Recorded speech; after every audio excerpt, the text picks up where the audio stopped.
Gary, let's take a moment and say thank you to our sponsors at Fuji Sport. Yeah, absolutely. They've been working with us for a very long time, not only on this podcast, but also at the Academy. And I'm taking a peek at their website right now, and they have a brand new ultra light gi. Now, this is mind-blowing. I'm looking at my size. A2 is 2.75 pounds. I mean, that's under 3 pounds. That's mind-blowing. I could even lift that. And go to their website, fujisports.com. Check it out. Anything you could need for your jiu-jitsu journey, you can find at fujisports.com. Hey, it's been a while since we started Roll TV Project. It's been a while since you started it. I did come in later, and I can't say enough about it, especially the new platform. It's really amazing, fully customizable, and you know a little bit more about the structure. Well, so two things you need to know. One is the subscription service, which is $9 a month. You can get access to hundreds of videos, hundreds of drills, techniques, and so on in a very nice library categorized as you need them. But two different lessons. You can actually purchase those individually and you own them. So the subscription is not tied to it at all. You can look at things like spider guard, half guard sweeps, half guard chokes, folding pass, and so on. There's so many of them out there. So take a look and see where you need help with the videos, right? 30% if you type in Roll Radio as a code. Who doesn't like saving money? Go to rollacademy.tv. What's up, everyone, and welcome back. If you haven't already, please remember to hit the like, share, subscribe, download, listen, and whatever other button there is, and leave us a review wherever you do listen. And that ensures that we can continue bringing you the great guests and amazing content that you have come to expect. Todd Shaffer has carved out a unique path for his career in jiu-jitsu. He is most well known for creating some of the funniest and most introspective memes related to BJJ. He used this talent to transition from corporate life into working for one of the most influential companies in jiu-jitsu. Here's the Roll Radio with an instructor at Leverage Jiu-Jitsu in Cortland, Ohio, a writer and social media curator for some of the biggest organizations in the BJJ community, and a Tom Deblass black belt, Todd Shaffer.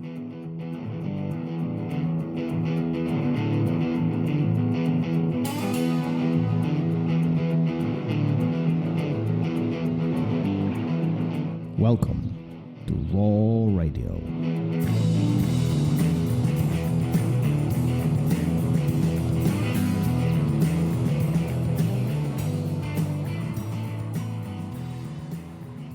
And we're live. There we go. How are you? I'm all right. You got your coffee? I have my coffee. I don't have mine. I might be grumpy. I'm sorry. I might be grumpy. I don't know what to tell you about that. You should plan ahead. You should bring me coffee. Bring you coffee? This is a hint. I gave you a bag of coffee a couple of weeks ago. It's at home. That's your problem.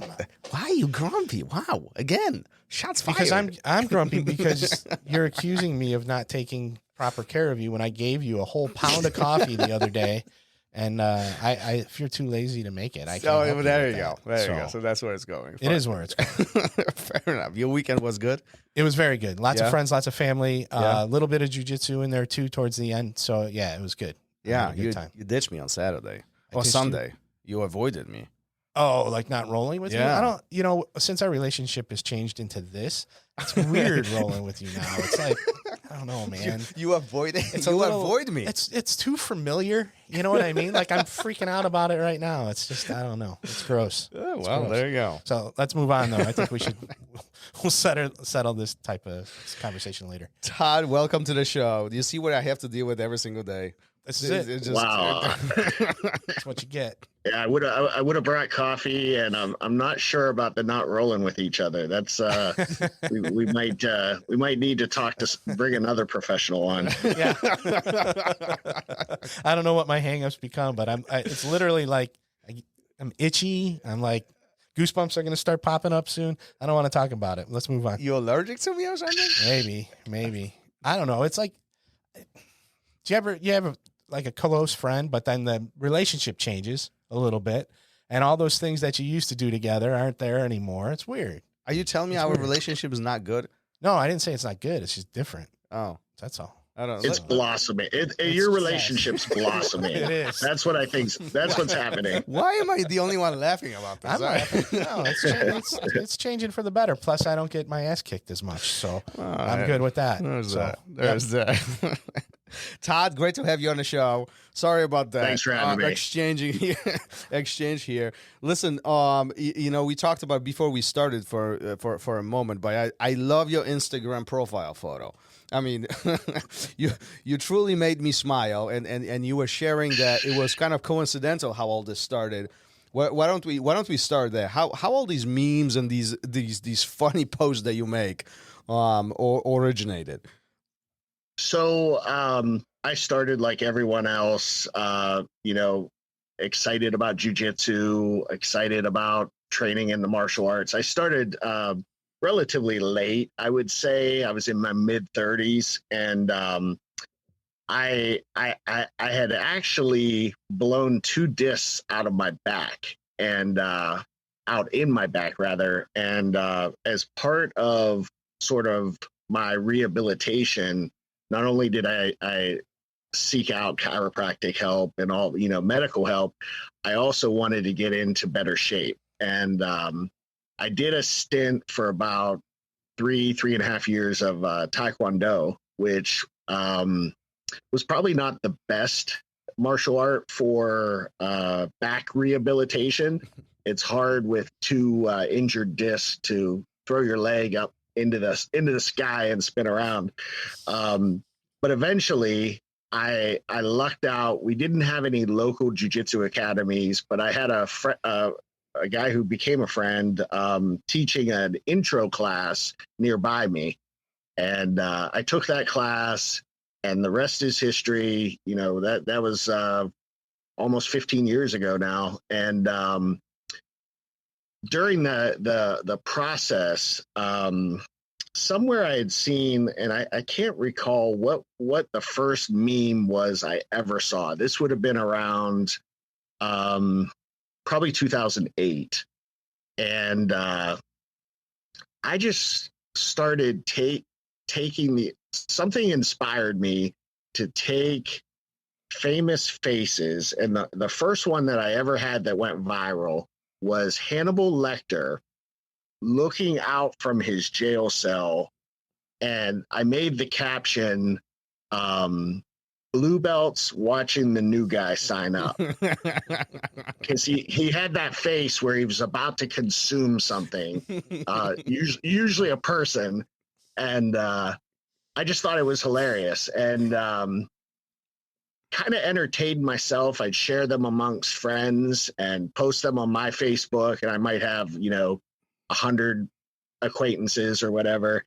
But over time, around that time, I was with the Solo and Shanji in the Hibero Association, and Solo was coming to town to do a seminar, and I had used a bunch of his pictures. Those old motivational posters with the black border, and there's like a picture of a mountain and a quote, strive for your dreams or whatever.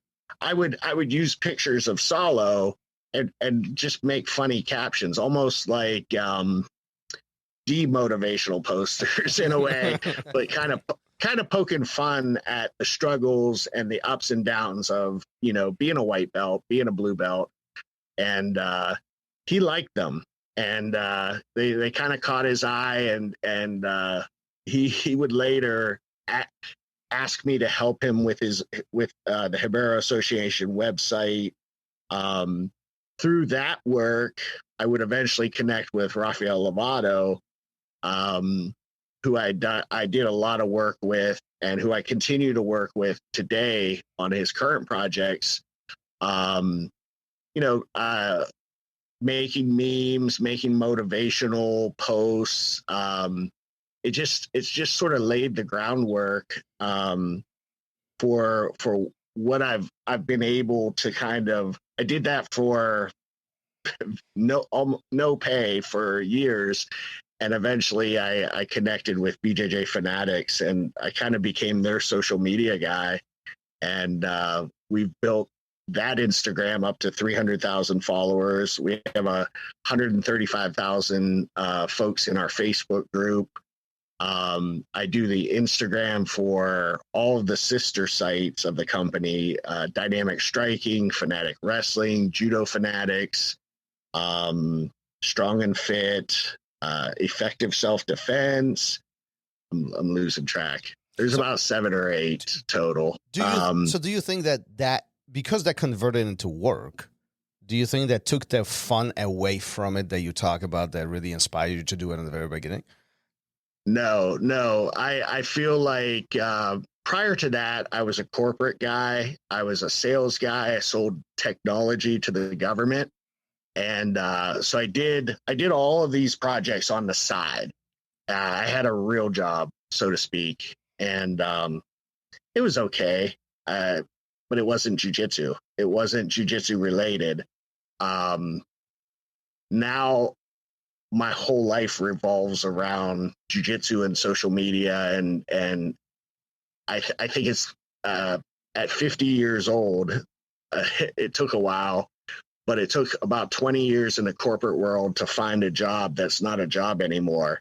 And, I have some of the best bosses in the world who just support, and they're looking to grow the sport, grow the art.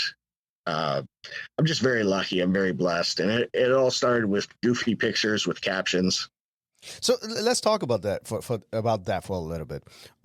A lot of people dream about having, their dream job. They want to, aim for the sky. They have these very ambitious goals. Not many can say what you just said, that, they have fabulous bosses, that they have a job that doesn't feel like job, doesn't feel like work.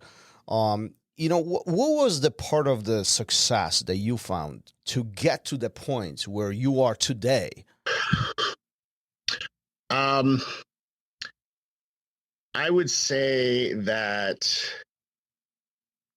making those early memes entertained me. They entertained my close friends or my training partners. I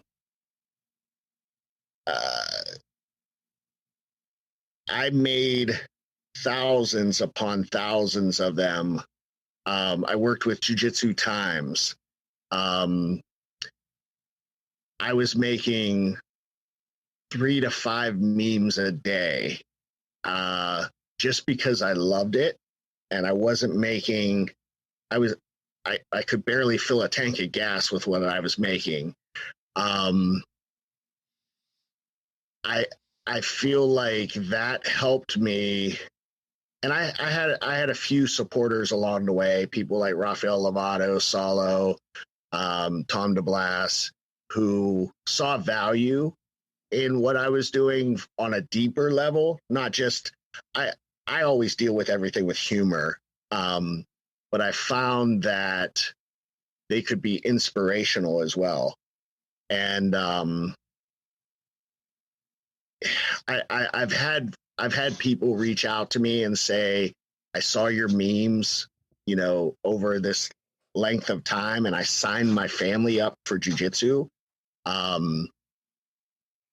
Like, I've actually had that happen, and it's just, I did it for no money, just because I loved it long enough that an opportunity came by, and I saw that opportunity and I took it.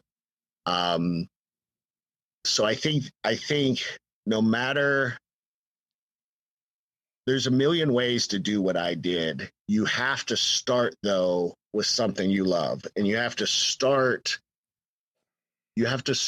with something almost, they say in sales, you have to create a need, or you have to see that there's something missing that people could find value in. And you want to attack that problem and make sure that you love it. It's easy to say, I want my dream job, or it's easy to say, I want to run an academy. That's my dream job. There's so much hard work and so much behind the scenes. People have no clue. You've got to love what you're doing. And I feel like if you find that passion and you just never give up.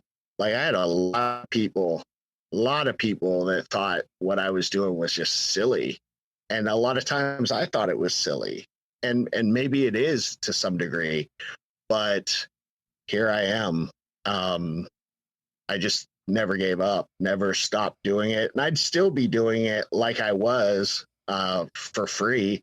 But I'm lucky that I've had the help and met up with different platforms like Jiu Jitsu Times and the Fanatics team. So are you saying that part of that success is the grind that is associated with it for extensive period of time? It's really embracing that grind and really not. You mentioned a few things, right? You mentioned not giving up. You mentioned, embracing the work and everything that it takes to really build that up. And then you did mention opportunity, which, some might associate with being lucky at the right time, right place, and things of that nature. Are these? Is this what you're talking about?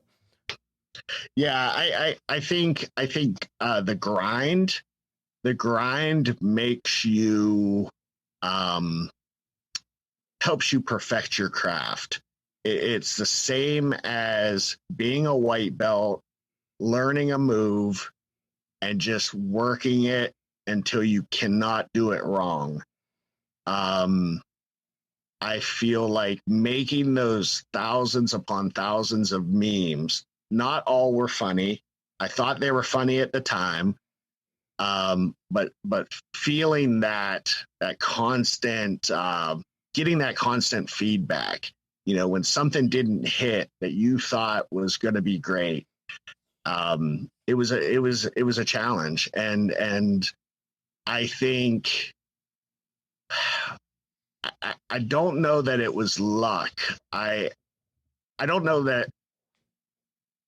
I question that word sometimes. I think it's easy to say it's luck. I think that Let me rephrase this. Do you think that we get lucky, or do you think we create the path ahead of us, which puts us in these ideal positions to execute, and then it's up to us whether we take those opportunities? I think it's some form of that. I think the constant grind, the constant perfecting of whatever it is you love, whether you're a musician or you make memes, I think it puts you in a mindset where you see things, you see opportunities where maybe someone who hasn't done that doesn't see it. So I don't know that I'm impacting the world. I know that I'm impacting myself, and I'm able to see an opportunity. I'll use Fanatics as an example. I do a lot of blog writing as well, and I was doing work with Jiu Jitsu Times, and that's sort of how I connected with Tom Deblass in the beginning, and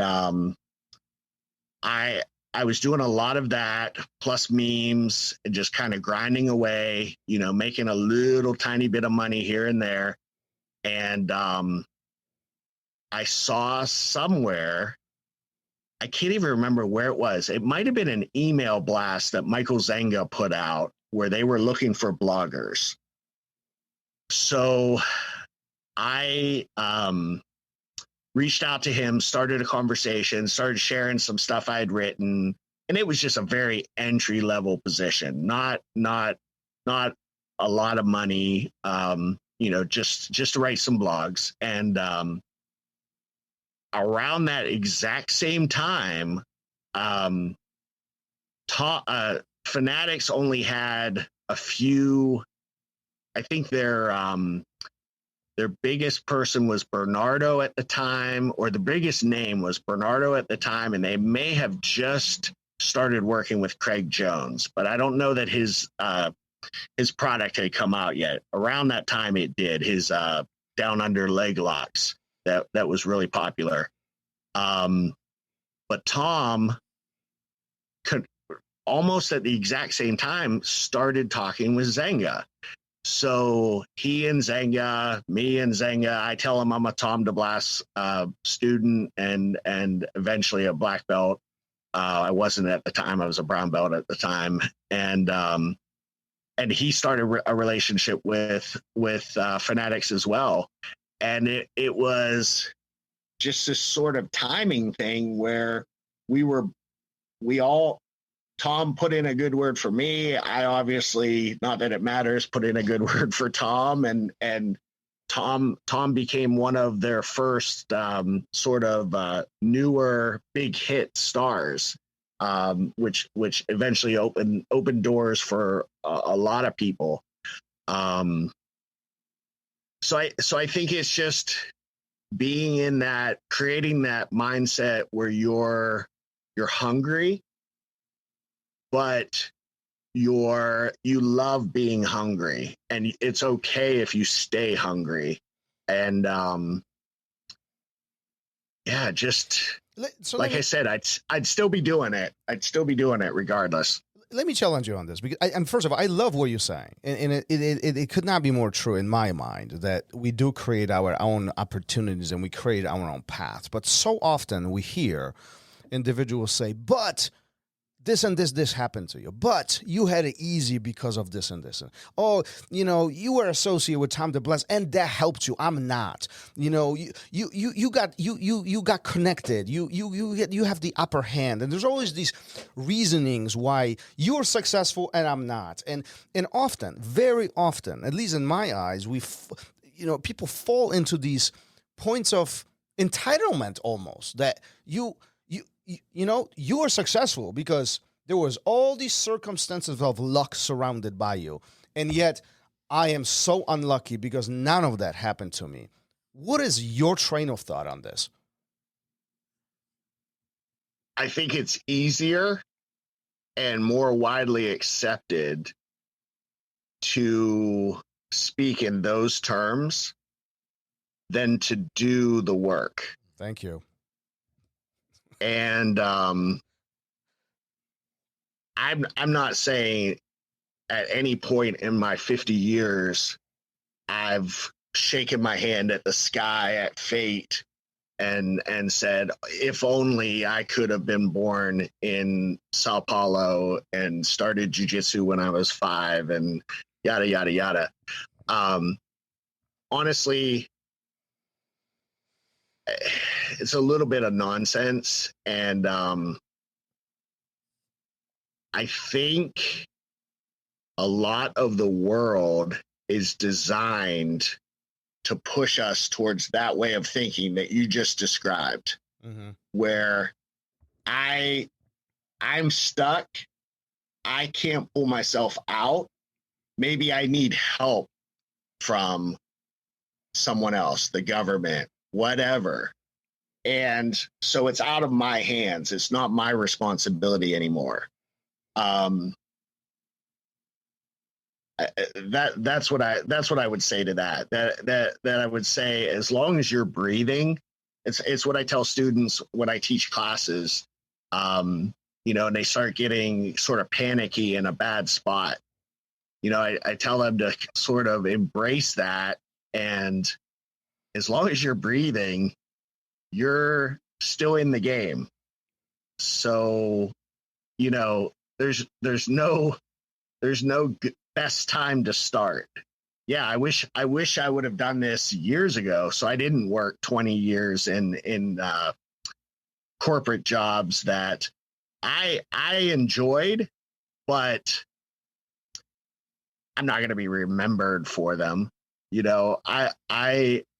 I like impacting people's lives, and if I can make you laugh and make you go back to class after you just got strangled for an hour with a goofy meme, my job is done. And I, like I said, I had one old friend who moved away, told me my memes, he had nothing to do with jiu-jitsu, got his whole family signed up. That was to me like winning an Academy Award or whatever the highest award in whatever is. That meant so much, because it was like, sometimes when you make a meme or you make a post, it's kind of like putting a message in a bottle and throwing it into the water. Mm. You don't know who finds that. You don't know, who does anything with it. And to know it changed somebody and made their family join the journey with us, that to me is huge. Was that the most memorable reaction to the post that you've made over the X amount of years that you've been doing this? That was super. That was very meaningful because, it was so out of the blue. I didn't expect it. That to me stands out as like top. But I've had people, come back to jiu-jitsu. Maybe they did the blue belt thing and they went other ways. I've had people come back because of my memes. It's just something hits them a certain way, and they realize maybe they had set too high of expectations on themselves instead of just enjoying it. It's that's one of the best. Another one, I had a situation with Deblass one time early on in our relationship. I thought I made the funniest meme ever, and I sent it to him. I would sometimes send them to him to kind of get some approval. And he's like, "That is crap." And he didn't say crap. And I was like, "Wow, that's kind of harsh." And he sent me a voice message, which he's known to do. And it was one of the most important voice messages he's ever sent me. And he sent me quite a few of those. He was like, "I'm not going to tell you it's good when it's not." He's like, you can be the best in the world at this, and you're not going to get there if I tell you that's good. And it was I think it was my first taste, because I'm old. I've only competed 7 or 8 times. It's just right now, it's just not my thing. I hope to again one day, but it gave me a taste of what his competitors must feel and what the Gary Tonins and the Gordon Ryans must hear from Tom. And it was kind of eye opening, and it really challenged me. And it was a crap meme. I'm okay with saying that now. What do you think was so impactful about the message? Because the message, based on what you're saying, the message is pretty simple, but yet it made such a tremendous impact on you. Tom Deblass is one of those people that's taught me how important it is to believe in people, to do what you can to believe in people before they believe in themselves. And he's done that for me personally over the last decade or so. He's helped change a lot of lives around me, and I see it all the time. He's one of the realest guys you'll ever meet, and I really truly believe he saw this for me, or he knew this was here before I saw it. Is that hard to do, to believe in others before they believe in themselves? It can be.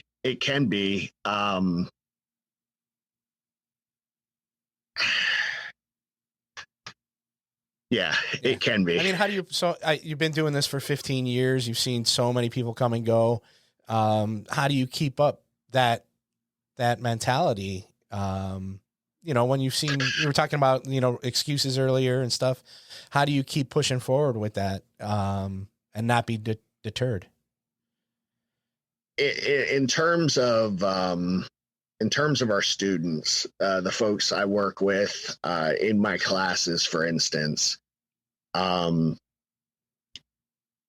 I've taken an approach, or I've learned an approach over time to do my best to make sure, no matter what, everyone feels better when they left than when they walked in. And no matter how bad their class went, I need them to leave knowing they did at least one thing well. And their time here with me was important. So as I've been teaching classes probably for the last, I would say, 8 to 9 years. And I want to say I was probably a purple belt when I started teaching a regular class. I needed an excuse to train on Sunday, and our school didn't have a Sunday class, so I offered to teach a class. So I sort of created my opportunity right there. And I obviously I'm a great friend with my academy. My main instructor, Rob Howman at Leverage. So he was on board 100%. But when I started teaching, I like to say that I might be wearing a black belt, but maybe leg locks, I'm a blue belt.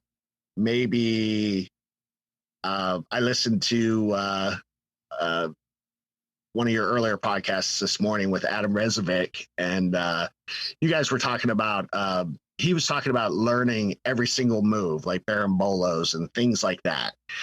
I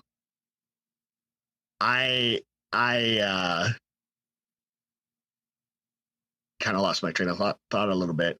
I don't know if I go as far as him, but I want to make sure that what I teach engages everybody in the class, no matter what their belt level. But I especially treat the white belts, the newer students, the brand new students, with so much veneration, so much just honor. I'm just honored that they're starting their journey with us, and I just want them to feel good, so that they see this as a valuable thing. And so what I was saying, my thoughts are back. No matter what belt level you are, if you try to teach a class the first time, you're probably a white belt at teaching. And so it's something I've had to develop. And so over time, I've sort of changed, not really changed, just gotten better at it. And now I feel pretty confident that no matter what the group makeup, the demographics of the group, belt wise and skill wise, I feel like I can make it entertaining. But to circle all the way back, it's can it be draining sometimes to believe in everybody? Yeah, because I think we as human beings are constantly letting ourselves, each other, our family members, we drop the ball. But that's the beauty. We can pick it back up. Even if they think they don't want to do the work and everything's luck, I have hope for them. I have hope for them that someone, maybe listening to this, one of those folks that thinks they have to kind of sit and wait for the opportunity to come from the sky. Maybe they decide, hey, I'm going to buy a notebook. I'm going to start writing a blog and talk about my jiu-jitsu journey. And maybe they become famous. Maybe they write a book about jiu-jitsu. That's just the way I think. It's about the work. It's about the work, not the destination, not the goal. It's the work. And I think what's hard about what you're saying right now is the fact that destination, the reward, the acknowledgement, the achievement, that's the result of all the hard work that we do. And we can't predict what's going to happen in the future. But if we embrace what we do and how much we love it, and we are just number one fan of this process, then this result will come irregardless. Like it will just, we'll get somewhere, even though we don't see it right now, right? And I think the acknowledgement of the community, whoever they are, our family and friends, often is for what we've done, not what we are about to do. So I think often we are, as humans, we get into this trap of, I want this goal and I want these achievements, I want this reward, I want this acknowledgement often, but we forget about everything in between now and then. And we kind of fall off the wagon in between. Yeah, as much as I love social media, I think that's one of the downsides is that if you scroll just through Instagram and you look at people's lives and you look at what they're sharing, it's usually like, I just got my new car, I just hit my weight goal, or I just did a PR lift.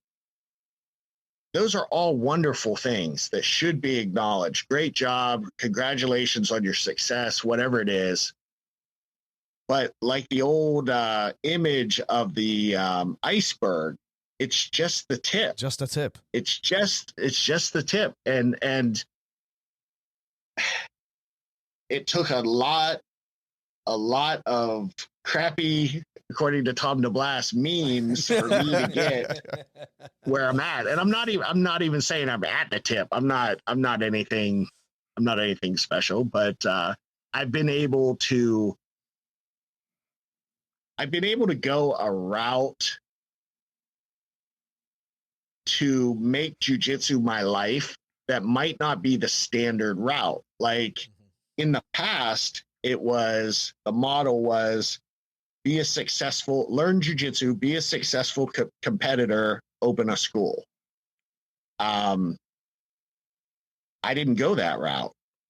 I do everything I do with my job is related to jiu-jitsu, but I went a much different route. And I think one of the messages, or one of the things I want to leave with your listeners, is you don't have to go my route. You don't have to go Tom Deblass's route, Rafael Lovato's route. You need to go your route, whatever that is. If you want to get here, find your way, create your way. And it's by finding some aspect that you love and going at it 100%, even when it's a grind and you're not feeling rewarded. You're still doing a good thing. You have to know that. And I think that's the hard part, is that, these journeys, the path, the whatever, the route could be very different for every single person. Mm-hmm. And we don't have a recipe. There was no check boxes. There was no follow these 10 steps and you achieve your goal. I think that's the beauty and the downfall of jiu-jitsu at the same time, depending how you look at it. It gives us all this freedom to be really creative, really inspired, and really push at our own pace without much of pressure. But at the same time, there is this sense of not having the guidance. And I think this is where instructors come in really, really powerful to set some of these inspirational, guidance. And I think that's where, even yourself, and you're very humble, saying you're not making much impact, but I think you are. I mean, all these things do matter. And as people are scrolling through Instagrams and they see some of those things, just like the family that you mentioned, I'm pretty confident there's many others who have similar situations or similar impacts, and they have taken a positive action towards, continuing or maybe returning or even starting the jiu-jitsu. Well, I think what's great is when you see other people are in the same boat as you. Yeah. Or you see the self-deprecating stuff coming out and you're like, oh my God, I can relate to that. That's me too. Well, I'll go back tomorrow. Because if that guy's still going, I can still go. Yeah. All that type of stuff. And I think that, that's great, especially for the white belts, the blue belts who just got back from open mat and got crushed. And then they're scrolling through Facebook and they see all those, the tip of the iceberg stuff. Facebook? Who does Facebook? There's no Facebook. I'm old. I'm just- But they're scrolling through it's social. the gram. You got to be on yes, the yes. But then they see, this guy feels he had the exact same experience I did today. Yeah. You know, or he had it at some point and he's putting it out there for me to see. Yeah. You know? So I think that's that for me is the impactful stuff. I love it. Big part of what we are talking about is the feedback that you receive from Tom. Criticism, feedback, whatever we want to call it. It's the providing perspective as an outsider to what we do. Often that is not received in a positive way. We try to help others. We say, hey, listen, maybe this is not the route. I mean, consider this. Have you ever thought about this? Trying to change their perspective or maybe impact. And sometimes we are in the situations where our feedback is not being received, in a positive way. And even you said it yourself, there were very direct feedback from Tom and it caught you off guard. There was a reality check. Boom. It just happened. Cold shower, right? How in your mind as an instructor, how do you maneuver through these situations? How do you know when to give feedback to somebody and when not to give feedback to somebody? When do they have to figure out on their own versus they need a more direct approach and kind of smack in the head to set them in the point of reality? So I would say the longer I'm around someone and the longer I interact with someone in my classes, over time, I tend to start with humor. I tend to start sort of building a relationship by being able to joke with someone. Usually while I'm teaching, I'm lucky. I have a great guy who just got his black belt, Paul Straley, who has just over the years tended to be my main guy that I show moves on. And it's weird. We've kind of developed this almost like Penn and Teller kind of relationship where I'm the guy that talks. He's the guy that makes faces for reactions. And so as I'm teaching, I'll throw in a joke here or there, or and I just over time, as I get to know people better and learn about their lives and talk to them, I start to develop sort of a sense of what I feel like they need. And we have a lot of great instructors at our school, coaches and black belts that help everyone. We're a huge family, and you just get to know people, and you kind of let's say there's a certain people that are closer to me or been around me longer. They're going to get more of a Tom Deblass style response from me when they ask me something. Then there's maybe another group of people that might get more of a what I would call a Rafael Lovato style response, where, hey, that was pretty good. Try this.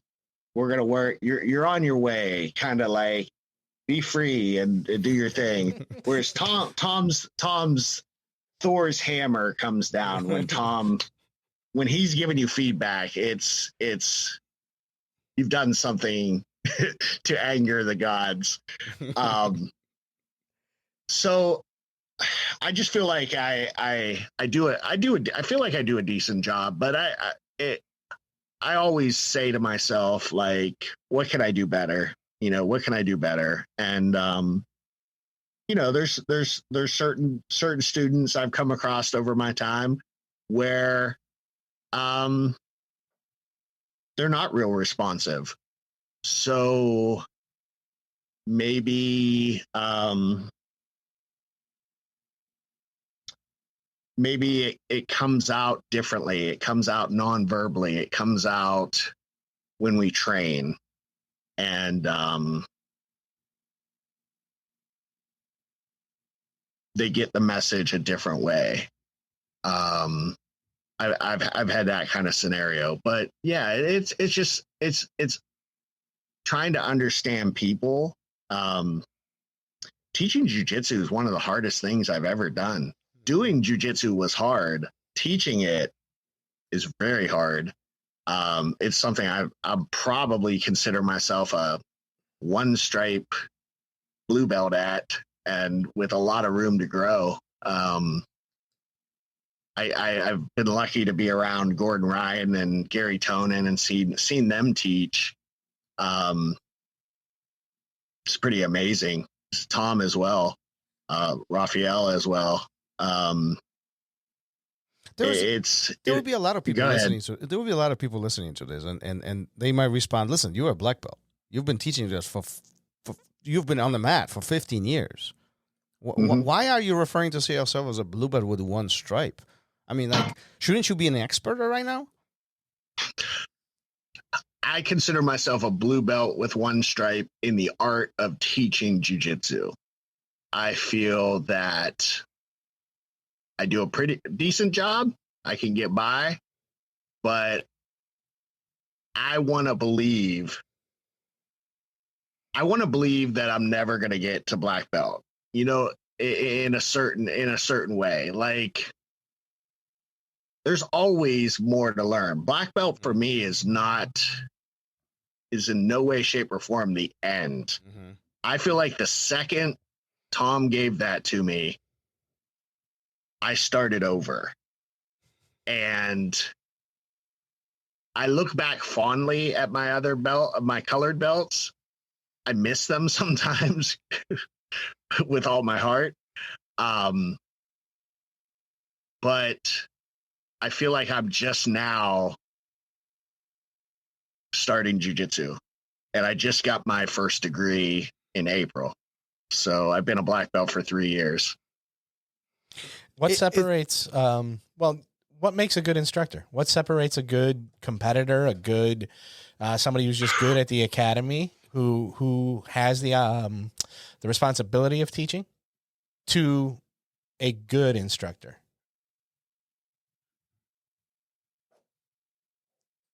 You have to care a lot about people. Competitors are an amazing breed of human beings. And part of the job, the role of being a competitor, is to develop, for lack of a better term, a selfishness that is required to push yourself to the highest level. And I feel like competitors, when they're in their zone, they can be inspirational. They can inspire people to train more, do better, get pumped up, get fired up. But their job at that moment is as a competitor. They're not teachers. And I feel that an instructor has to be a little selfless. So to flip the script, instead of being selfish. And when I say selfish, I don't mean that in a bad way. But to the outside person looking, you might interpret it as bad. But a high-level competitor, they're going to miss family functions. They're going to miss funerals. They're going to miss relationships because they've committed. And this is something I've never done. But I've been around Tom Deblass long enough to see that he himself did it. He missed his grandfather's funeral for one of his fights. And he expects it. If you say you're going to be a competitor, he expects you to commit to that. And if you say it nonchalantly, that's your fault. You're not. These are all people that willingly want to be the best they can be. And I think that you have to be a little selfish. When maybe they can turn that on and off and be a little selfless when you teach. Selfless, what I mean by that is I don't care. I'll oftentimes sort of throw out my agenda for a class. Every now and again, I'll do what I call a workshop, where I just, instead of teaching what I thought I was going to teach, I see the makeup of the room, and I'll just go around the room. And I always start with the most new person. So white belt 1 stripe, white belt 2 stripes. I start with them, and I just say, give me a problem that you're having. Tell me something that you're frustrated with. Tell me something that I can help you with. And we'll go around the room and we'll turn it into, this is what I would do in that scenario. Here's some ideas from bottom side control. Here's some ideas from this position. And I feel like you've got to let go of your ego a little bit sometimes to do that. And it's scary because you don't know what they're going to ask. And if they do ask you something that maybe you don't have a solution for, you have to not be afraid to say, I don't have it. I don't have any clue. And that's okay. You can still be an instructor and not know the answer to something. And that's just the approach I take. And I feel like it's served me well. Well, I think, Gary, who was on the show? Zanji? I think it was Zanji who made exactly the same analogy, where competitors are selfless. They need to be, selfish. Mm-hmm. They have to be selfish. It's all about them. It's all about that individual, and nothing else matters for them to achieve the goal. Versus the instructor is the complete opposite. It's never about you. It's always about your students. It's about you making the time, making the effort. It's all about their growth and your support of them. And it's very interesting that you literally saying virtually the same thing, because I over all these years, I'm finding that is really what the approach is. And that's the separation between those two. And perhaps, I don't know, but perhaps this could be the reason why some competitors are not as good of as instructors as others, because of that attitude approach to the situation. I agree. I know of one for a fact that is one of the most decorated black belts in our history, and I'm not going to name any names. Kind of despises teaching class. So you have this absolute monster of a competitor, won everything in the world, doesn't enjoy teaching in any way. And I found that fascinating, because I just thought they went early on. I thought they went together, but now I can understand it. Like it's whatever is in this person. And I'm not, I don't mean to say this as disparaging to them at all. They are who they are. They're amazing people. But maybe they're white belts at turning that down and learning to be selfless. And whether you're more geared towards being the selfish in a good way for a competitor, I feel like you can develop your personal potential in all areas.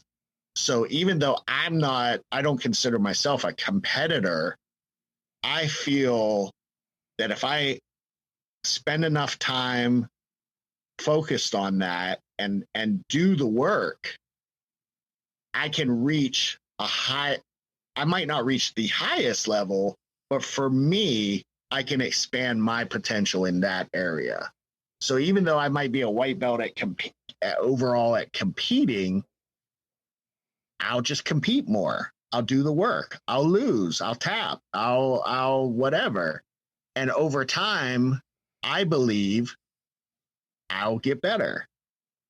I might not win Masters World. I might not win anything, but I'll be a better competitor because I put in that work. And that has to be something I'm okay with regardless. And I think you just literally highlight the most important part. It's we as an individual have to be okay with doing the work and taking this responsibility upon ourselves and continuing the grind and really doing the work necessary to lead us towards the direction that we want to go towards. Well, I think people get hung up on that end goal, like you just said, maybe I'll never win Masters Worlds. Do people get hung up on that instead of seeking their own potential? Do they get hung up on other people's achievements? I have to be that in order to I see be what good, you're saying. you know, rather than just accepting who they are, what their journey is, and comparing themselves to whoever just won the world. Are you saying is it my thought that people in general get hung up on other people's? Yes. Yes. I think that's human nature. I think I've been guilty of it in a variety of venues in my life. So and so gets a promotion and you don't, and you're grinding away, and maybe it didn't pay off that time. I don't think there's any escaping that. I think what jiu-jitsu has taught me through the work is that if I would have just focused on all the people in class with me when I started and how good they were getting, if I constantly meditated on so and so, their takedown is better than mine and blah blah blah, I would have quit. I think jiu-jitsu does a good job of or at least in my journey, I was reminded over and over that the only thing that matters is that I show up, do my best, help other people, and I'll get better. You know, that kind of belief.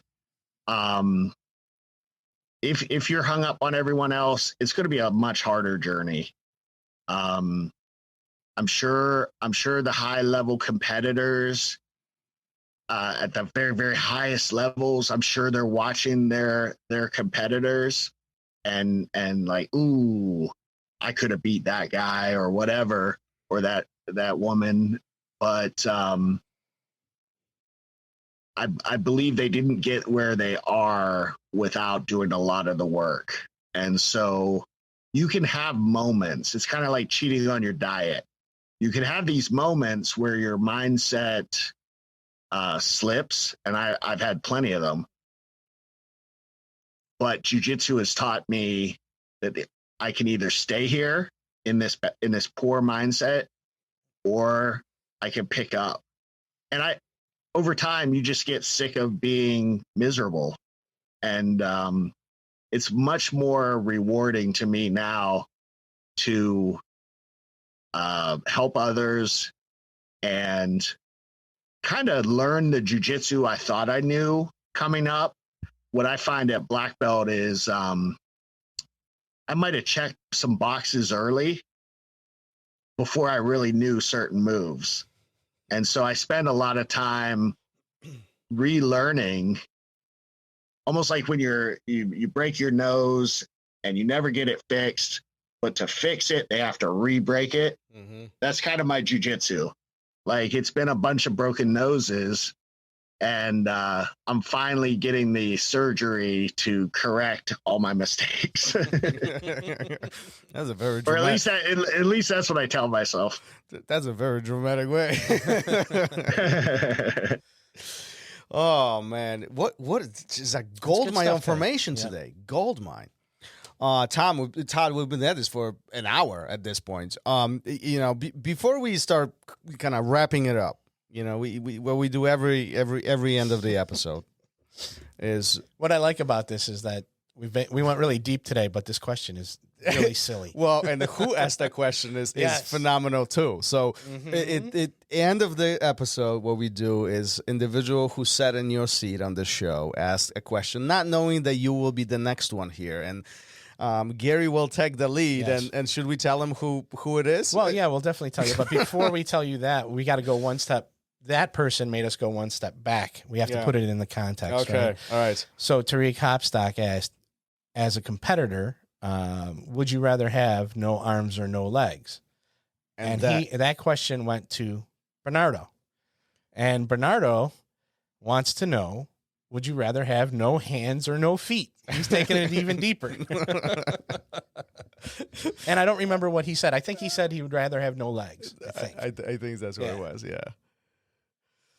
Yeah, I think So next time you talk to Bernardo, you tell him. yeah. Can we edit that stuff out about having the best bosses?